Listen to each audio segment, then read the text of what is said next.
Welcome to the Encore Audio Archives YouTube channel. I'm Taper Dave, and this is my channel. I've uploaded hundreds of talks here that I've recorded at meetings in West LA, and I've also recorded conventions starting in 2013. I've got a bunch of those up. And Walt and Mary Murray, the original owners of Encore Audio Archives, started the company in the 80s, and Walt recorded Joe and Charlie's and a bunch of stuff down in Vista, California. My sobriety date is June 20th of 1994.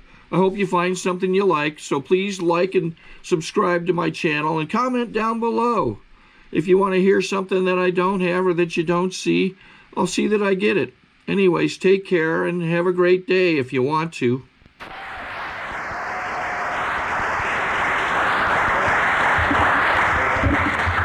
Hi, my name is Jim Miller. I'm an alcoholic. I am an alcoholic. Boy, am I. I am qualified as a member of this organization, or lack of organization.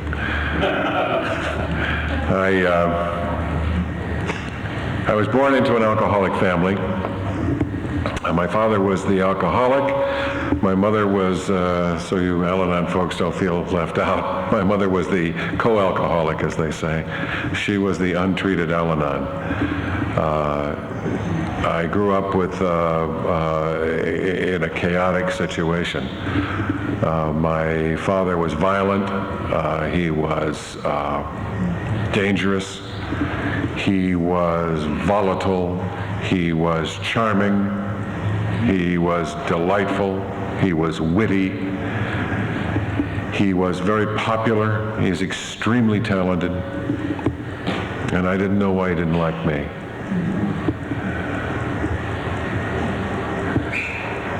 It's interesting, you know, when I look back on it, to think that with all this qualification, you know, that I had, and this really poor attitude about alcohol that I'd seen, you know, every time he drank, it was, God knows what would happen, that I couldn't wait to start drinking. I mean, when it came along, I thought, oh my, this is wonderful. Alcoholics think like that. I grew up really feeling outside. I learned a lot of lessons at my father's knee. I learned a lot of things as the child of an alcoholic. I'd learned a lot of things that were actually brilliant as a child in order to survive in my family. I'd learned how to be deceptive. I learned how to not tell the truth. I learned how to lie. I learned how to gauge your feelings. I learned how to say what you wanted to hear. I learned how to be invisible. I learned how to disappear at critical moments. I learned how to keep my mouth shut. It was the critical lessons that children and those of us who were raised in this, the critical lessons that we learn as children are. The first lesson is you don't talk. In a family like mine, you don't talk. We didn't talk to anybody. We didn't tell people, hey, Dad's drunk again. You know, we didn't say that. My father was gone for 3 days. You know, my mother and father are having a terrible fight. My father's on the living room floor. My father brought home a bunch of musicians. You know. We didn't say that. We didn't say it to each other, much less neighbors or people around. You know, we just didn't say that. I mean, you know.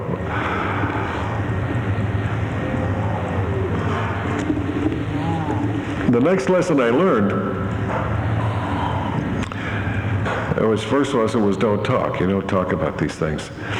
The next lesson I learned, and it was a very powerful lesson, was don't trust. Don't trust. My father, and my mother essentially, but my father particularly was one of those people who, you know, the old joke about the kid who's standing on the roof and his father says, jump, jump, jump, I'll catch you, right? So the kid says, okay, and he jumps and the father steps away, bam, you know, the kid lands on the ground. Says, see, don't trust anybody. That was Pop. He loved it. My father competed with me, you know. I didn't know that was happening. I was a little kid. You know, all I wanted to do was do the dance and get approved of. But he I learned not to trust. Well, you can't. How can you trust alcoholic, chaotic behavior? I learned not to trust. I learned not to trust people's good intentions because they were usually fraudulent, or I was being set up. And the last lesson, maybe the most disastrous lesson that I learned in this chaotic family, was I learned not to feel. I learned to shut off. So as an adult arriving here, I didn't know there was any feelings between my neck and the nether regions. I didn't know there was anything in the middle. I didn't know there was any feeling except that sort of yawning, that feeling. There was a feeling there it was an uncomfortable feeling. It was a feeling that was like a big hole in me. And I felt that hole that made me feel apart from everybody and different and like there wasn't any middle. Carl Jung, was a pal of Bill Wilson, pen pal anyway, of Bill Wilson's, and I know they communicated back and forth a lot. And one of the things that Carl Jung had said, the great psychiatrist, that Jung had said to Wilson, he said, I think that alcoholics, he said, drink, and they're trying to fill the void, this void. And I know that was my experience. That somehow, when I got a hold of that first drink, something happened, something warm. That sort of empty place felt warm, and I felt like I could talk to people. I felt like I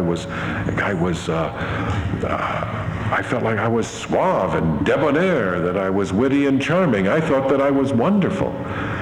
And I thought, this is the best thing that ever happened. And of course, our culture, goes for those images of people drinking and being happy and joyous and carrying on, and this is a wonderful thing. It's the oil of communication and all that. Well, I grew up with that. I grew up, admiring drinkers and wanting to be one. I wanted to be a drinker. I wanted to be one of those guys, with the patches on my sleeve and sitting in a paneled bar with, interesting people drinking. Well, the movies were like that. I looked at a movie the other night. I saw The Thin Man. I don't know if anybody remembers The Thin Man, but The Thin Man, every scene in that movie starts with somebody coming in and saying, God, I need a drink. Every scene. Women, men, it didn't matter. The guy opens a window and there's a guy on the ledge who's drunk, right? Walking by. He's got a tuxedo on. Everybody laughed. Everybody knows. William Powell wakes up at 3 in the morning and pours a drink. He's sitting in his room drinking, and his wife wakes up, and she says, what are you doing? He says, I'm having a drink. She says, well, make me one. Make me one. And he did. Everybody was drunk in that movie but the dog.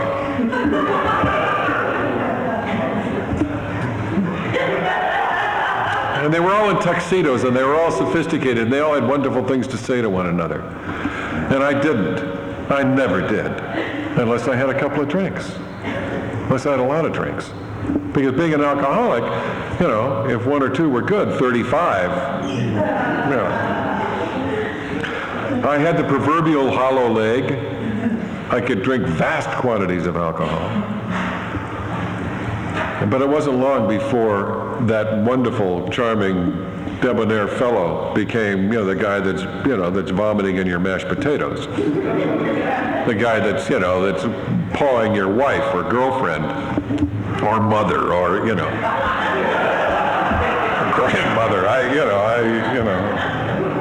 I was very affectionate.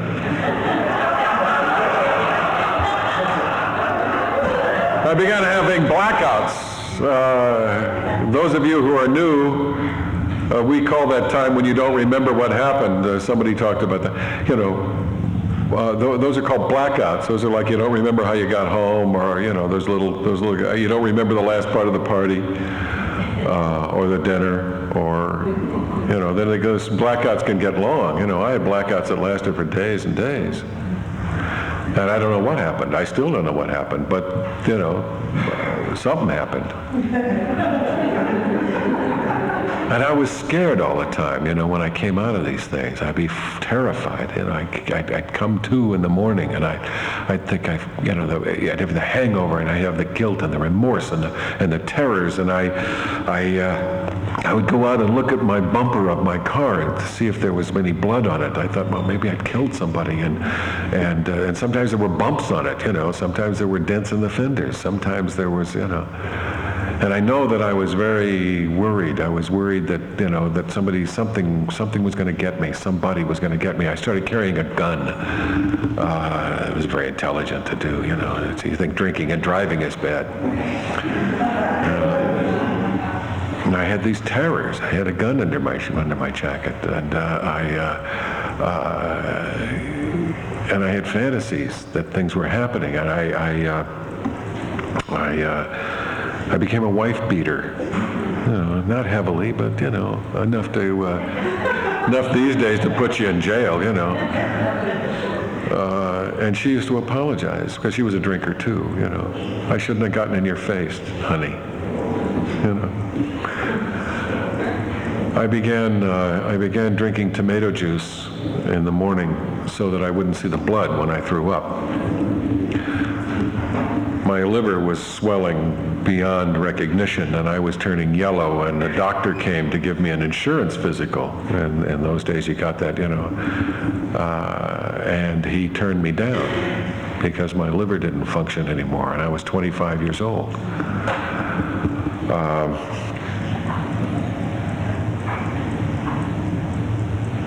And the hangovers were getting worse and worse. Or maybe they were the worst thing that happened. And I was blacking out on the way to the liquor store. And I would black out for God knows how long.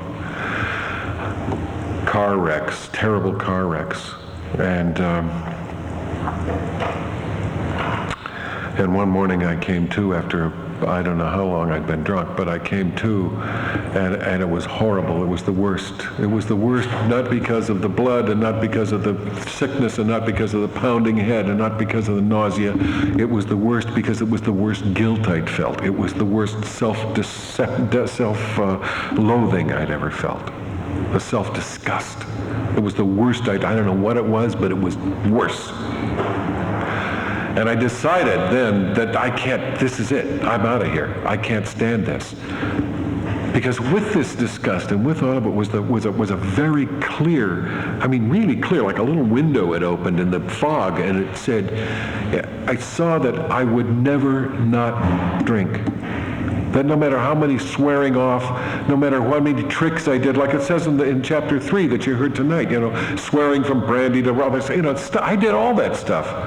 I did it all.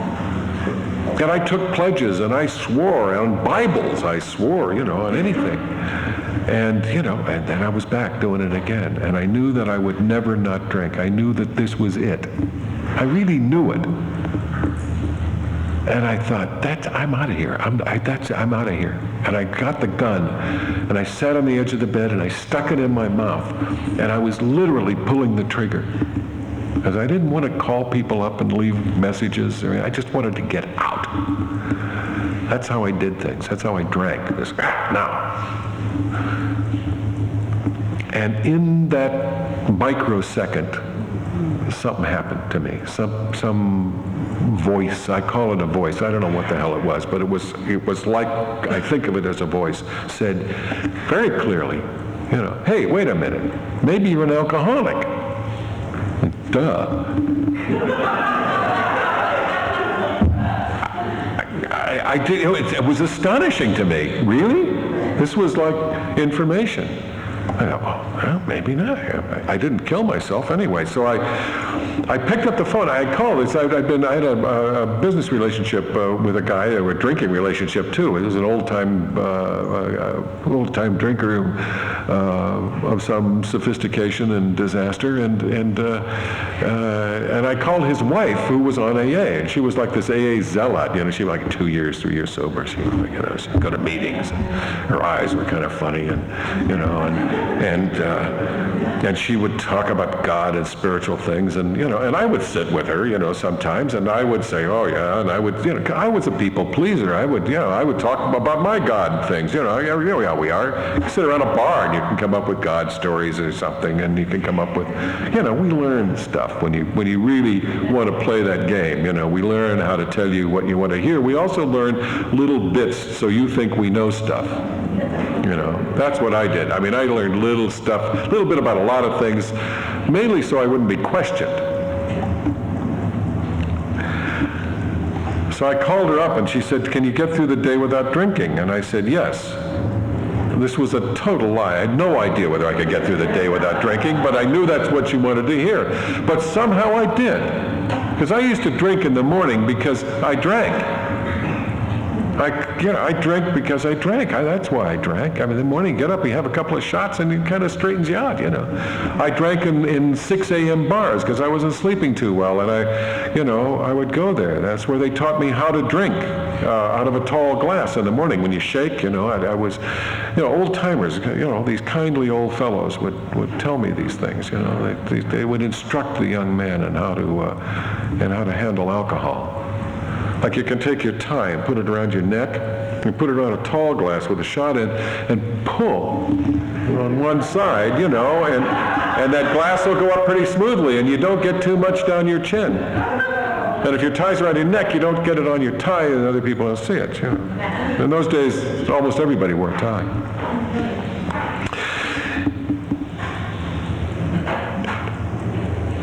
I went to my first meeting that night. She took me over to Central Hollywood. And there was a room like this, a bunch of people. I did the classic things. I wondered where the drunks were. And then this woman came out like a bullet, He's here! Oh, Jesus, and she took me up in front, and she elbowed me in the ribs when people said things. They'd listen to this part. He's new. This is it, and I'm dying. Jesus. The last thing they'd say, well, you got to are you a newcomer? Raise your hand. Oh, no, I don't know if I'm a newcomer. I don't even know what I'm doing here. I don't want to be there anymore, I'm probably not an alcoholic, I didn't want to be an alcoholic, but I was afraid if I wasn't an alcoholic, then what the hell was I? Because, my life was not really terrific. And so I listened, and I like to tell this story about my first meeting because it was a powerful experience for me. I was in the fog, and I was feeling pretty rocky, and they read chapter 5. And of course this woman kept saying, oh, this is what the program's about. This is it. Listen to this part. Okay.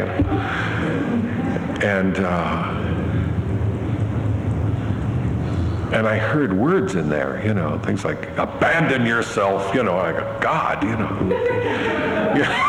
It sounds pretty extreme. But abandon yourself to God, oh God, where am I? On the other hand, I was so sick and I was so screwy that I think if they'd given me a tambourine, I would have said, okay, that's, I'll, whatever. It's come to this. But as I began listening to what they said as best I could, I was really having the whips and jingles. You go all those hours without drinking after a big drunk. And see, in those days, I'm talking about the olden days, you didn't go to a week without finding some guy flopping the fish dance on the floor. People had convulsions in meetings and DT. I mean, some really wild things could happen. And I was, skating down there. I was already seeing some and listening to some phenomena, that other people didn't see or hear. And at any rate, but I listened to this chapter 5. I listened to these steps. We admitted we were powerless over alcohol. I got that. I thought, God, yeah, I just had that experience this morning. I woke up and realized I will always have to drink. And that our lives had become unmanageable. I thought, well, yeah, I guess when you're drinking, It never occurred to me. I mean, it was later on that somebody pointed out to me that your life is unmanageable when you're not drinking. That's why you're drinking, Get it? It has a lot to do with it. And just because you get sober doesn't mean your life is suddenly manageable. And they talked about turning your will and your, about God restoring, a belief in a higher power. They didn't even say God much, It wasn't like God. It was like higher power. I kind of like that. That was sort of cool, Reasonable. It can restore you to sanity. And I thought, well, when I'm drinking, I'm pretty nuts, I didn't, again, realize until much later that between drinking is when I was nuts. Between drinking. I acted out when I was drinking. I was out of control when I was drinking, but I was nuts between times. I mean, it's like if you ate strawberries, and you punched your wife in the nose and you wrote bad checks and you didn't go to work and you screwed up and you wet the bed and you did all those things, you'd quit eating strawberries. And if you went back to eating strawberries, you'd have to be a little nuts. Just a little cuckoo. I ate a lot of strawberries, I kept going back saying, I can handle strawberries. Man has the right to have strawberries with his meals. You know how you think. I'm under a lot of stress.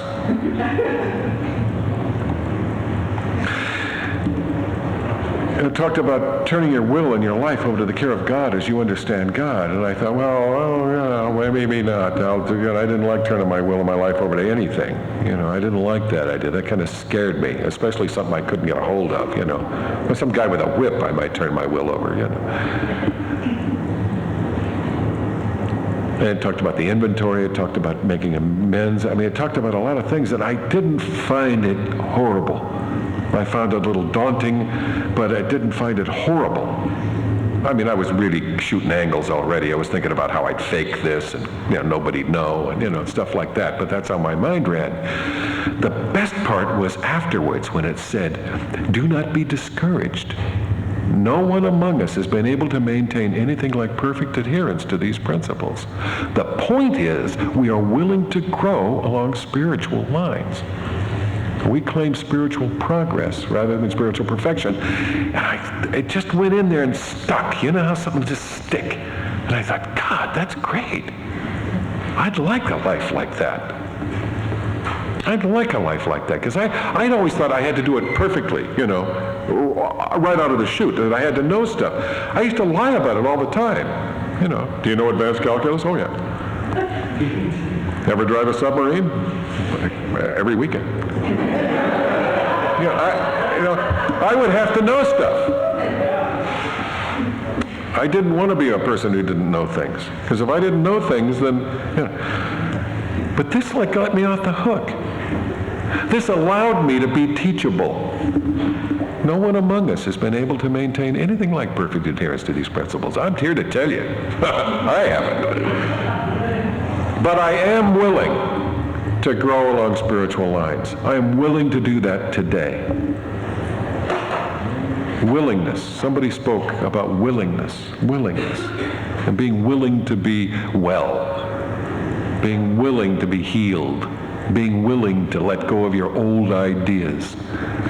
And I thought, I like this. I like that. And then they did traditions and stuff. I was out to lunch, but then people began to share, and they get up and they said nice things, but I'm kind of sitting there. I don't know what's going on, and this woman gets up, and this is a woman that we all know and we've all seen, maybe we've all been, but she's this scraggy, this girl, that she'd fallen off some bar stools, this one, she'd been around. She knew this demon. This demon had come out of the bottle and tickle her under the chin. She knew about drinking, and it was in her face, and it was in her manner, and it was in her skinny little body. And she got up and she began to talk. And she had these clear eyes. And she looked around and she said, I want to tell you what it's been like for me to have a hangover. And she began to talk about hangover remorse and how she doesn't have it anymore. That she actually remembers what happened the night before and the day before. Even if it wasn't a pleasant thing, she remembers it. And she talks about the blackouts and the remorse and the self-disgust. And I'm sitting in the chair having those feelings. I'm having hangover remorse. And when she said it was like, if I could have wept, I would have. I didn't know about weeping then, guys don't cry. But it touched me because she was, and I knew then that I was an alcoholic because this woman talked about how I was feeling right that moment. I've never forgotten it. The sweetest thing that ever happened. I belonged in this room with these people. And what it meant to me was that there was a name, there was a label, there was something you called what was wrong with me. It was called alcoholism. And it wasn't so shameful as I thought it was. And that other people had the same feelings that I had. But most important is that there was something you could do about it. It wasn't like, we'll all sit around and hold hands. I had that idea about AA, that everybody who sits around with white knuckles and, calls each other up at 2 in the morning and, says stuff like that, I didn't really get it, that this was not grim death. I didn't really, because I had seen those movies, Days of Wine and Roses, God, the AA meeting and that meeting, I thought, Jesus, I thought, fuck, I don't want to do that. There's a story just about that movie. I guess it's about all those drunk movies, but that's how we think, The alcoholic, goes to see this Leaving Las Vegas, right? And the whole audience comes out afterwards, and they're all saying, oh, God, I'm never going to have another drink. The alky comes out and says, Jesus, I'm never going to go to another movie.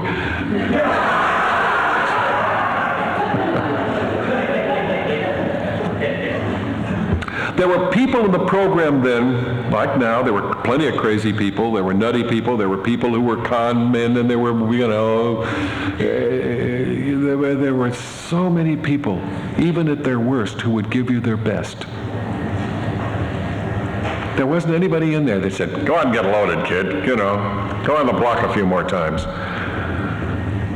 There were people who would come up and say, keep coming back. God, that meant a lot to me, that somebody would just pay that much attention to me and say, come back. 6 months I was sober, and I remember a guy getting up, and he said, I used to drink tomato juice in the morning, so I couldn't see the blood. I thought, God, another one, I'd suppressed that. I was so ashamed of it, I didn't want anybody to know. Because it meant me I was a phony, No, it just meant I was in denial.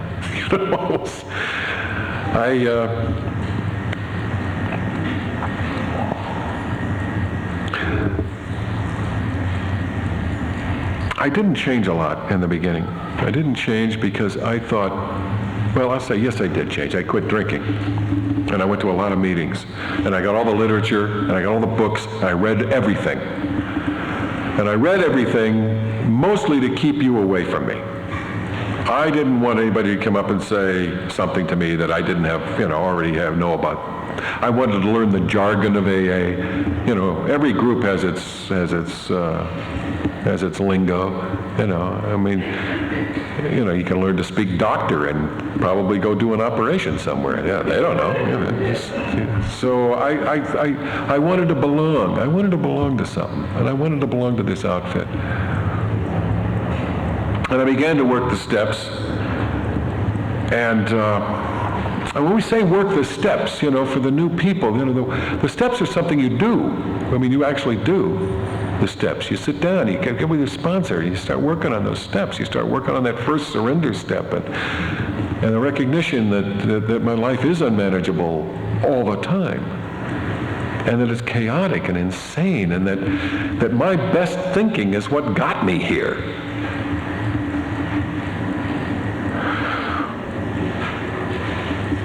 And that there is a power greater than myself.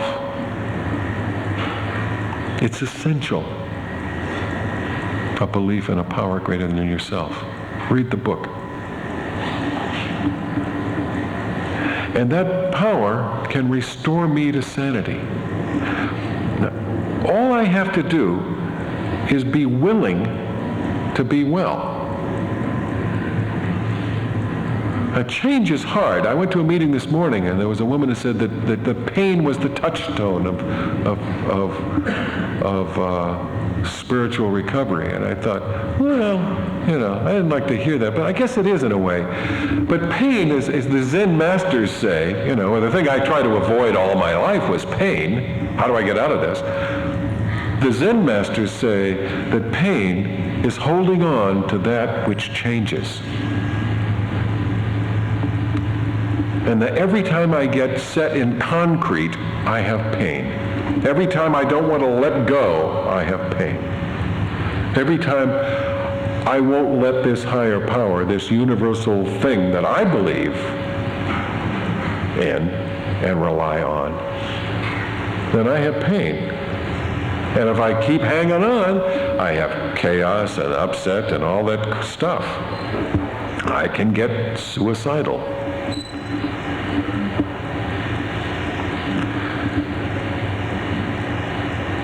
I was sober about 28, 30 years, and I got suicidal again. I didn't even know I had been, really. I mean, this was kind of a dramatic event, that time sitting on the edge of my bed. But I went through the whole thing. Life wasn't going my way. AA was full of shit. I didn't need those goddamn meetings and those Psalm sisters and,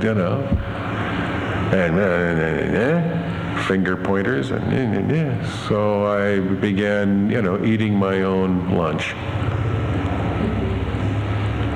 I began tearing myself to pieces, and I kind of liked it because I got bitter and I could say nasty stuff, and I had an out, and I'd lost a lot of money, and I was ashamed, and I didn't want anybody to know that I was sober that long and broke and hurt. And it made a fool of myself. And I came back to meetings, mostly because I got down on my knees and I said, okay, I give up. I give up again. There have been those periods in my life, but I've had to just get down and say, I quit. I give up. You got to do it, because I can't. And that started me back on the road of more recovery. And I didn't want to say that for quite a while, because I didn't want you to think a guy with that kind of sobriety, I spent 5, 6 years ago, maybe 7 years ago, and my life is beautiful today. Somebody said, don't quit before the miracle. I think it was our leader, Bill, don't quit before the miracle. Well, I almost quit again, I feel a little sheepish. But I'm so grateful that there is this place, this group, this organization or lack of it that we have, this fellowship. As you just took me back in your arms and held me until I shut up. I took a commitment, washing cups. It still works. Service is a powerful thing, and it's a powerful gift that we're given here. When I came in, I almost got drunk in the beginning many times, mostly because I thought, because I knew and understood, when I was telling you about the jargon and all that, I learned all of that, and I thought that I had done things because I understood them. I mean, I understand why you wash cups at a meeting. All of you understand it. I mean, you have to be a Neanderthal not to understand, I wash cups after the meeting because it makes you feel like you're part of the group and everybody says, you said it right. I understood that. So I thought that I didn't have to do it. Fortunately, I had a sponsor who said, you're going to do it. Just kind of had my nose out of joint. I thought I would be the greeter, Nice young man. Hi. He said, you're going to be the guy who comes early and sets up the chairs. You're going to make the coffee. We had ashtrays in those days. We're going to put the ashtrays out, make sure they're clean. And I resented it I was afraid to say anything, but I resented it. And I did what he told me, and after 3 weeks, I wouldn't let anybody else make coffee. And I wouldn't let anybody else set up the chairs. I didn't even want them to sit in them, you know. And I felt like I was a member of the group. I felt like I belonged. I felt. I found out that feelings are important. I found out that men do cry. I found out that men can weep. I found out that men can heal. I found out that all I have to do is be willing to be well.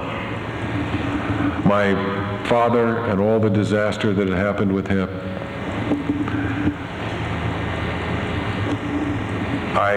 I was like one of those, like the incest victim who doesn't remember, because it's post-traumatic stress. And we've got a lot of labels and names for things now, but I just had no memory of the first 10 years of my life. And I invented my father. I invented this wonderful guy who loved me and who took me on trips and taught me things and took me fishing and saved me from bad people. And I mean, he was this heroic figure. It was all a lie. I just made it up. And one day, sitting in a meeting, I remembered what happened and how he tried to kill me and how awful it was and how terrorized I was and how frightened I was. And I was sitting next to Bob Earl, and Bob said, "You made a sound I've never heard come out of a human being." And I thought, Jesus, But it was a terrible, awful boil that had broken in me, and I realized what had happened. And it took me a long time because that boil was made up of suppressed feelings, suppressed rage, suppressed hurt, suppressed all those things. I mean, the thing that I had wanted and believed with all my heart, all my life, was that my father loved me some way, in his own way, and all that stuff, And people used to say in meetings, they'd say, well, they did the best they could, and it's true, they did.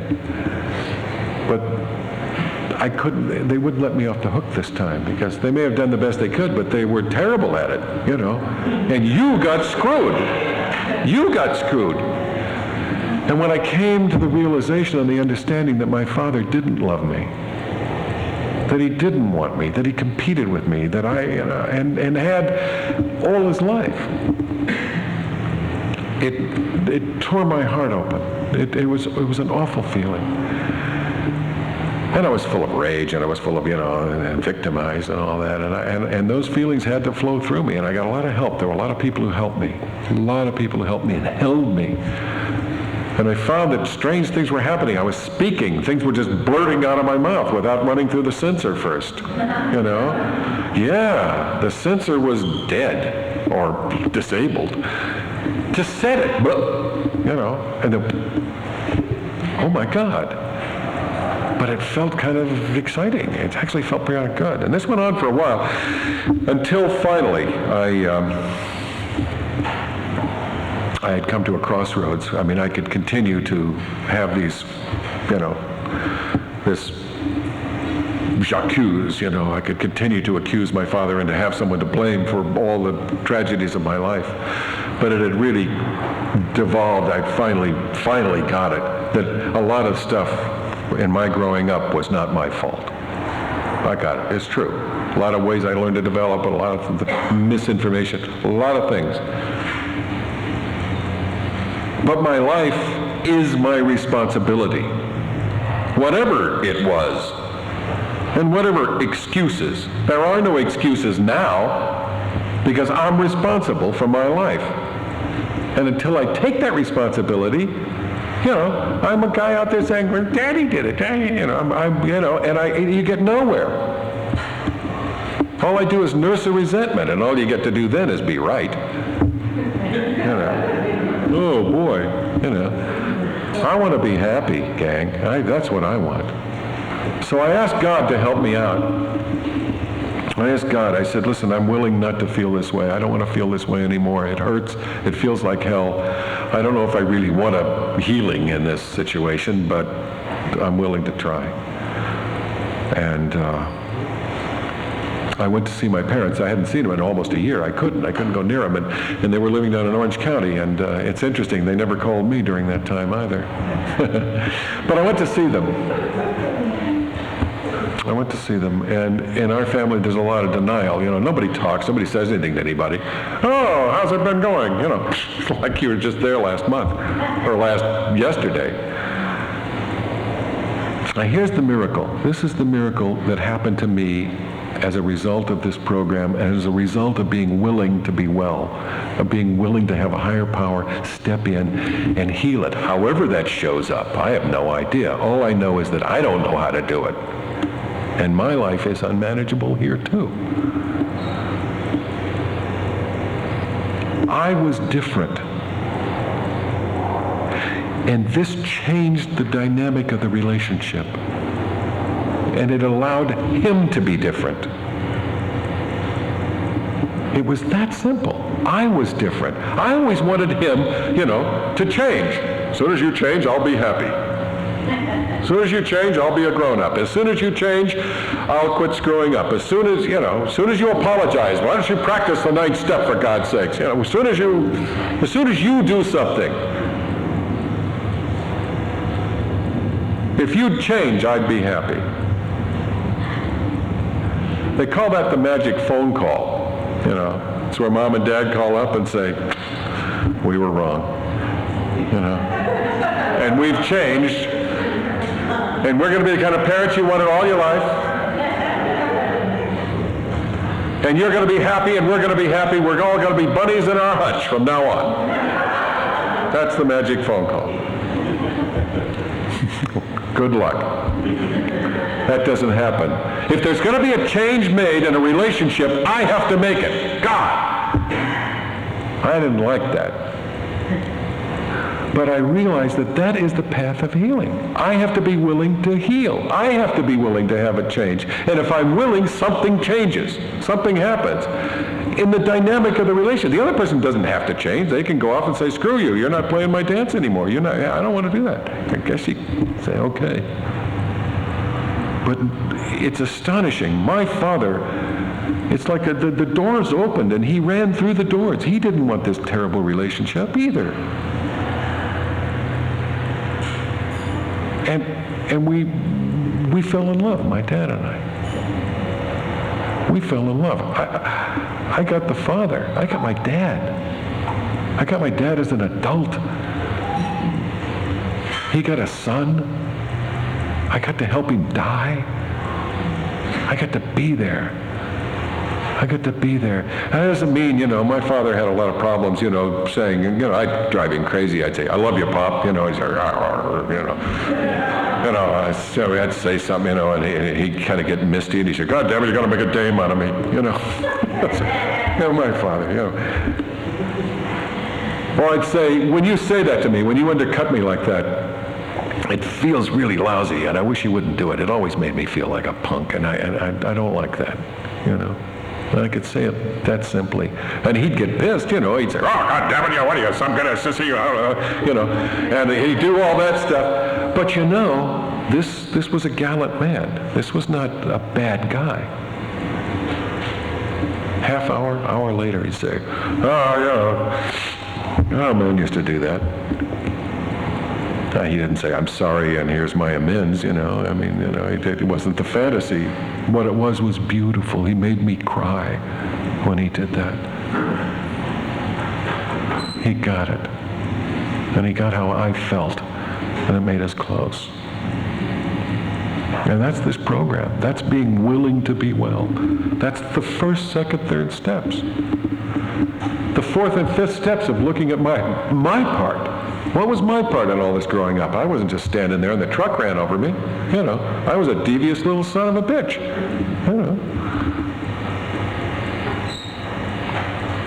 I'll tell you one last story and then I'll sit down. I just want you to know, I've been through, life happens in this program. A lot of bad things happen. I won't say bad, a lot of difficult things happen, stressful things, hard things. My stepdaughter died of this disease, and it was an awful thing. My daughter came this close She's got 3.5 years.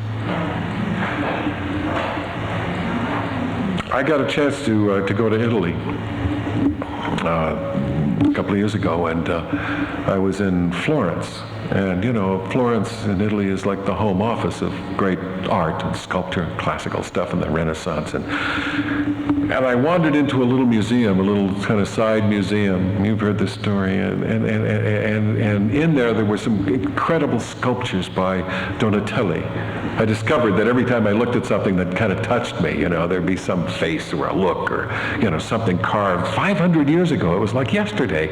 And it was Donatelli. Every time I saw this, and anyway, there was a bunch of his stuff in this place, and I was looking, I was thinking, God, this is great. And I turned around, and there was a statue, a life-size statue, in wood, of Mary Magdalene. You know?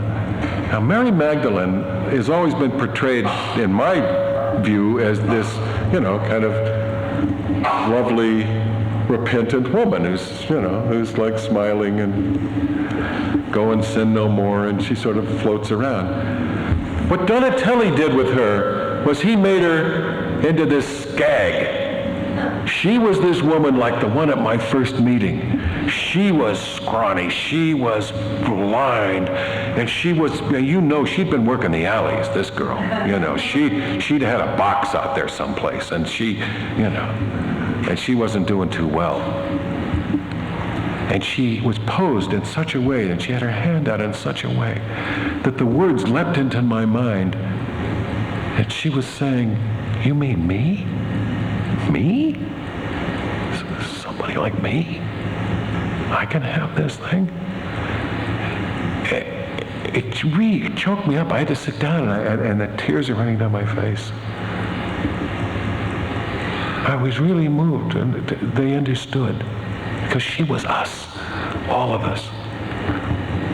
And these two English ladies came in behind me, you know, and this one said, "Oh, look, his man is crying," you know.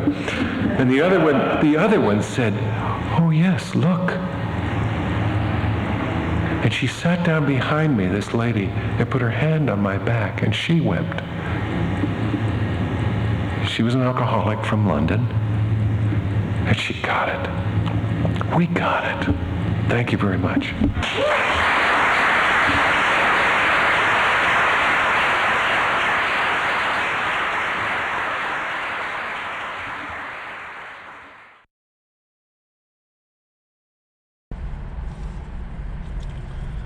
Okay, this is how I prepare my drone for launching. I like to do it inside the cab of my truck so I'm not standing outside in the weather. To install the joysticks for control, up and down, right and left, powered on. I have an Android phone that I use to connect it to the drone with. And it's actually controlled through the iPhone, through an app. Oops, wrong way. It's actually controlled through the iPhone, or through this Android phone, through the app. It's actually controlled through the Android phone, through an app, and you connect it through this short connection right here.